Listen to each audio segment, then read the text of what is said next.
और अपने काम में यूज़ कर लेते हैं। तो वो बेसिकली ब्लॉक्स होते हैं। तो जैसे मैं एक एग्जांपल देती हूँ आपको।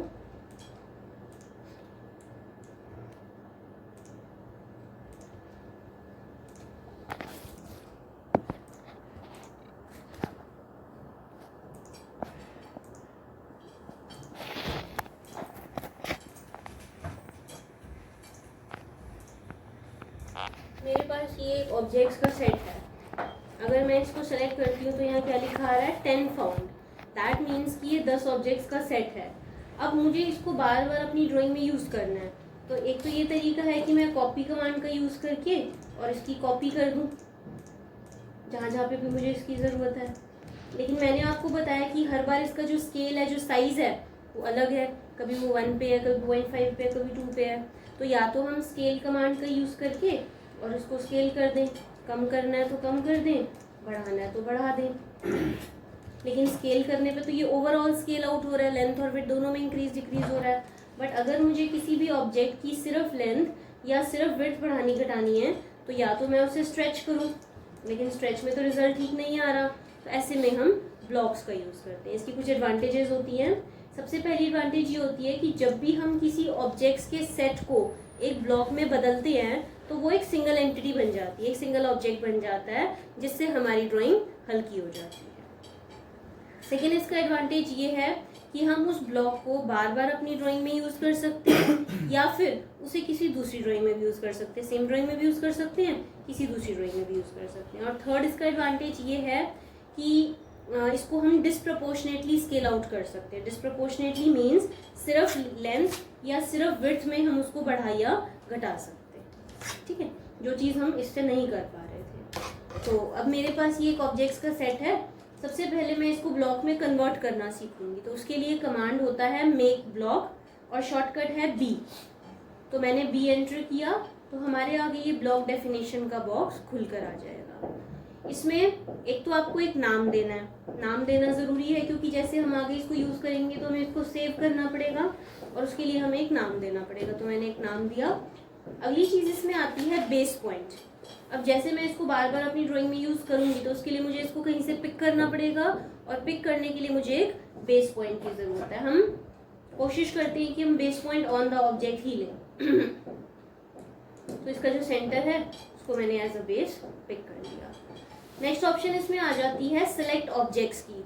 इसके नीचे एक ऑप्शन है, 3 ऑप्शंस हैं। जो सेंटर वाली ऑप्शन है कन्वर्ट टू ब्लॉक, ये ऑन रहनी चाहिए। ठीक है, और राइट हैंड साइड पे एक ऑप्शन है अलाउ एक्सप्लोडिंग, ये भी ऑन रहनी चाहिए क्योंकि आगे हमें इसको एक्सप्लोड करने की ज़रूरत पड़ेगी। बस उसके बाद मैंने सिलेक्ट ऑब्जेक्ट्स किया,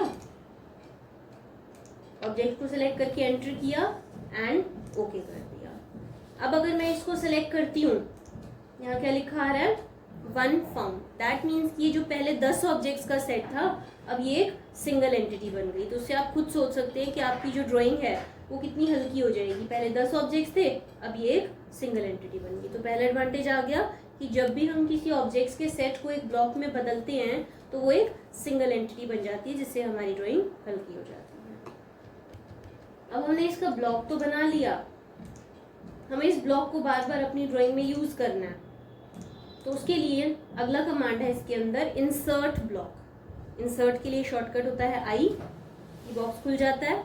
अगेन यहाँ पे आपको एक नाम देना भी, क्योंकि मैंने एक ही ब्लॉक बनाया तो लिस्ट में एक ही दिखाया है। अगर आपने एक से ज़्यादा बनाया होते तो वो आपको यहाँ पे शो करता।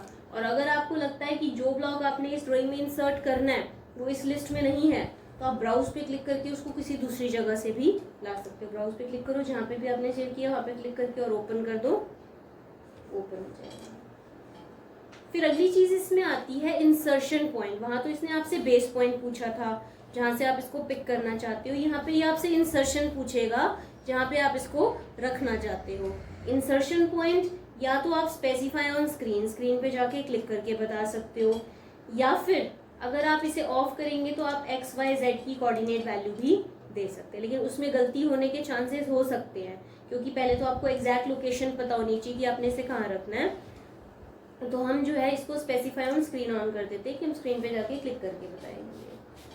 अगली चीज़ इसमें आती है स्केल। X लेंथ है, Y विड्थ है और Z हाइट है। मैंने सपोज इसको X में 2 टाइम्स कर दिया लेंथ वाइज डबल कर दिया मैंने इसे। y में अभी इसे 1 ही रख रही हूँ और z तो 1 ही रहेगा बिकॉज अभी हम 2D में काम कर रहे हैं। रोटेशन, अगर आप इसे किसी एंगल पे रोटेटेड चाहते हैं तो आप एक एंगल दे दीजिए, अदरवाइज 0 है। ये सब प्रोवाइड करके मैंने ओके कर दिया। ये आपसे पूछेगा इंसर्शन पॉइंट, मैंने एक इंसर्शन पॉइंट दिया तो ये एक ब्लॉक इंसर्ट होगा, क्योंकि हमने x में इसको डबल कर दिया था तो ये देखिए बढ़ गया, y में उतना ही है। ठीक है, इस बार मैंने इसे y में 2 टाइम्स कर दिया, एंगल भी चेंज कर दिया। x में मैंने इसको 1.5 कर दिया, y में मैंने इसको 0.8 कर दिया, एंगल चेंज कर दिया।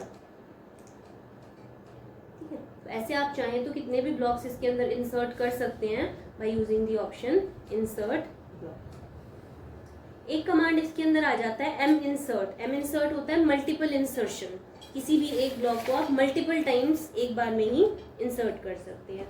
तो ये कमांड इंसर्शन ऑफ ब्लॉक और रेक्टेंगुलर एरे का कॉम्बिनेशन है, दोनों का जोड़ है ये। इंसर्शन ऑफ ब्लॉक हम अभी कर चुके हैं और रेक्टेंगुलर एरे हमने पहले किया था, जिससे हम किसी भी ऑब्जेक्ट की मल्टीपल कॉपीज रोज और कॉलम्स में बनाते हैं। तो जब हमने यहाँ पे टाइप किया एम इंसर्ट और एंटर किया तो ये आपसे पहले सारे इंसर्शन वाले स्टेप्स पूछता है, name of the block, insertion point, फिर पूछता है एक्स स्केल फैक्टर, फिर पूछता है वाई स्केल फैक्टर। अगर आपको सेम 1 1 चाहिए तो आप एंटर करते जाओ, आप चेंज भी कर सकते हो। एंगल 0 चाहिए, एंटर कर दीजिए।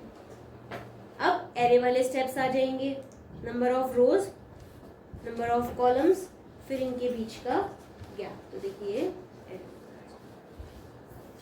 अब हमने ऐसा क्यों किया कि इसको एम इंसर्ट से इंसर्ट किया, हम चाहते तो सेम ही रिजल्ट एरे से भी आ जाता, हम सिंपली नंबर ऑफ रोज और कॉलम्स दे के गैप दे देते तो ये एरे हो जाता।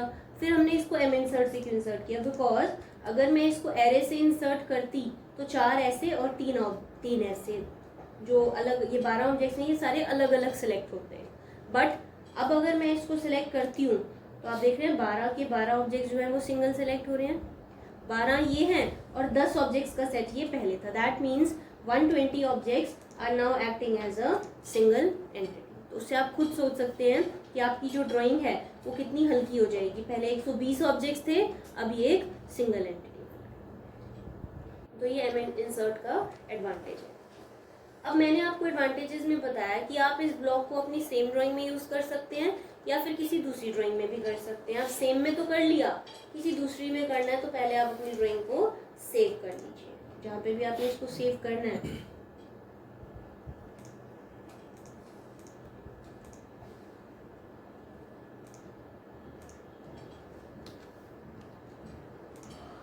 ये मैंने सेव कर लिया। सम अदर डे मैंने एक नई फाइल खोली एंड इसके अंदर मुझे अपना वही वाला ब्लॉक चाहिए। एक तो आपको ऑटोकैड की तरफ से प्रोवाइडेड भी काफ़ी सारे ब्लॉक्स दिए गए हैं जिनको आप अपने काम में यूज़ कर सकते हैं, और जो ब्लॉक आपने बनाया है उसको भी आप यूज़ कर सकते हैं by using the option design centre. एक ऑप्शन होती है डिज़ाइन सेंटर, शॉर्टकट है DC। जैसे हमने DC एंटर किया ये बॉक्स खुल जाता है। अब हमने डिज़ाइन सेंटर तो खोल लिया, हमें इसका पाथ लोकेट करना है। डिज़ाइन सेंटर कहाँ पे होता है, आपने अपने कंप्यूटर में जिस भी ड्राइव में ऑटोकैड सेव किया है पहले आपको ऑटोकैड का फोल्डर खोलना पड़ेगा। जैसे नॉर्मली हम सॉफ्टवेयर C ड्राइव में सेव करते हैं, तो इसमें था C ड्राइव में प्रोग्राम फाइल्स, ऑटोडेस्क, ऑटोडेस्क में ऑटोकैड, ऑटोकैड में सैम्पल, और सैम्पल के अंदर ENUS, और इसमें डिज़ाइन सेंटर। ठीक है, तो ये डिज़ाइन सेंटर आप लोगों ने नोट कर लिया था ये बात? हाँ कर लिया हो गया था सर ने छोटे उसमें बताया था डायरेक्ट खोलने के लिए, इतना सब ये स्टेप्स ने बताया था। नहीं तो ये पाथ तो नोट करने के लिए तो बोला था मैंने पर नीचे से यही तो बोला था नोट करने के लिए, ऐसे थोड़ी ना बोला था कि ऐसे ऐसे बोलना है। तो इसका मतलब तो ये है ना, वही सब चीज़ ही तो है सेम जो मैंने बताया। फिर यहाँ से अलग अलग हमें दिए गए हैं, जो भी आपको चाहिए आप इस पर डबल क्लिक करो, ब्लॉक्स खोलो, ये अलग अलग ब्लॉक्स हैं, इनको ड्रैग करके ऐसे स्क्रीन पर। स्केल चेंज करना तो क्लिक करके राइट क्लिक करो, इंसर्ट ब्लॉक में जाओ, एक्सप्लोड ऑफ कर देना।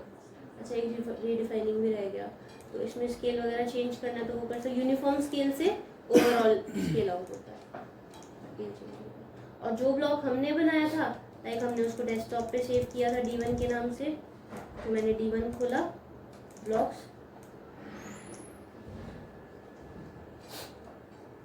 ठीक है। एक चीज़ इसमें रीडिफाइनिंग भी आती है। रीडिफाइनिंग का क्या मतलब होता है? रीडिफाइनिंग मीन्स कि एक ब्लॉक के अंदर किए गए चेंजेस आप सभी ब्लॉक्स के अंदर अप्लाई कर सकते हो। जैसे आप कहीं जॉब करने के लिए जाते हैं और वहाँ पे आपने कोई एक ड्राइंग बनाई, उसके अंदर किसी एक ब्लॉक को आपने काफ़ी बार यूज़ कर लिया, जैसे 100 टाइम्स आपने यूज़ कर लिया, अब बाद में उसमें कुछ चेंजेस करने को बोला जाए, से सपोज जो सबसे सेंटर वाला सर्कल है ना, इसको डिलीट करना है। अगर आप इसको सिलेक्ट करके डिलीट करते हैं तो ये तो पूरा ऑब्जेक्ट डिलीट हो जाएगा क्योंकि एक सिंगल एंटिटी है। लेकिन मुझे तो सिर्फ ये करना है और इतने सारे ऑब्जेक्ट्स में करना है, तो ऐसे में हम ब्लॉक को रीडिफाइन करते हैं। तो उसके लिए हम क्या करते हैं, सबसे पहले हम एक एक्सप्लोडेड ब्लॉक इंसर्ट करते हैं। इंसर्ट लिया, यहाँ पे एक एक्सप्लोड की ऑप्शन आती है। एक्सप्लोड मीन्स टूटा हुआ आएगा। एक्सप्लोड ऑन किया और ओके कर दिया, तो अब हमारा जो ब्लॉक आएगा ना वो एक्सप्लोडेड आएगा। इसमें देखो हर ऑब्जेक्ट जो है वो अलग अलग सेलेक्ट है। फिर जो भी चेंज करना है वो कर लो। सेंटर वाला सर्कल डिलीट कर दिया, दोबारा से मेक ब्लॉक की ऑप्शन ली, सेम उसी नाम से दोबारा ब्लॉक बनाएंगे जिस नाम से पहले बनाया था। और जैसे ही सेलेक्ट ऑब्जेक्ट करके ओके करेंगे, यहाँ लिखा आएगा B1 is already defined as a block, what do you want to do, redefine, don't redefine. मैंने रीडिफाइन लिया, तो देखो यही चेंजेस जो हैं ये सभी ब्लॉक्स के अंदर, सभी के अंदर से सेंटर वाला सर्कल डिलीट हो गया, तो ये इसमें रीडिफाइन। तो ये सारा टॉपिक है आपका ब्लॉक।